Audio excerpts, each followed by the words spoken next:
Nearly my entire childhood is on film. I sometimes wonder if my memories of all my summer holidays, or that first house I lived in on Reedway, or even the orange Volkswagen bus that my dad died in, even exist as real time images in my head, or are just memories of the grainy film clips shot on my grandpa's Super 8 camera. When we were kids, Grandpa used to project home movies in his study on summer nights. I remember the 10 or 15 of my cousins and siblings would pile in from the backyard pool, and our damp bare skin would stick to the Naugahyde couch as we watched what we thought were the ultimate movies. Movies that starred all of us. I spoke at his funeral. I said all of the nice things that everyone expects a granddaughter to say. All of the old neighbors showed up, people I hadn't seen in 25 years plus, pinching my cheek and telling me how much I'd grown as if I'd be forever a 5-year-old.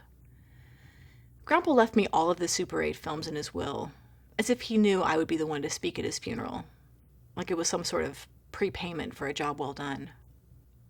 I've counted the movies. He shot 594 reels of film. If you were to splice them together, they would reach nearly 6 miles from end to end. I calculated that last night. That's 3 million frames.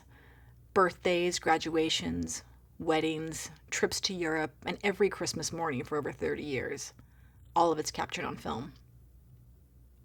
Before Grandpa died, I used a cheap handheld Super 8 camera that belonged to my long-dead father, who I remember only through photographs.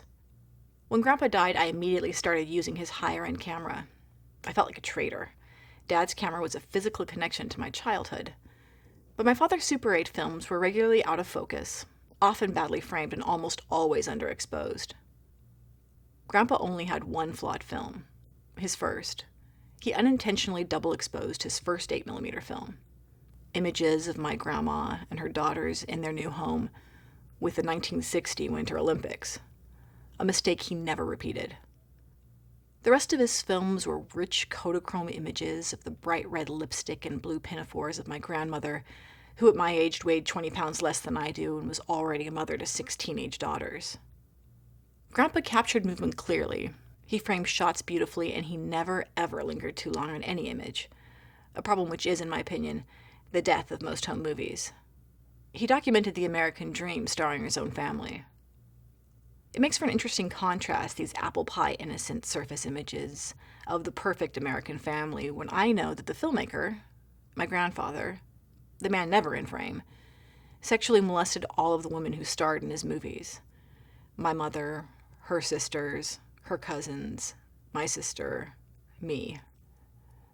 It's the only aspect of my childhood memories that isn't documented anywhere. Lately, I've started wondering whether these images in some way help keep the sickness going. By watching and rewatching the films, my family was slowly convinced that none of the bad parts actually happened, that all of their past was indelibly printed on film, so they could erase their uncomfortable memories by watching the images and making the simplicity of those films their reality.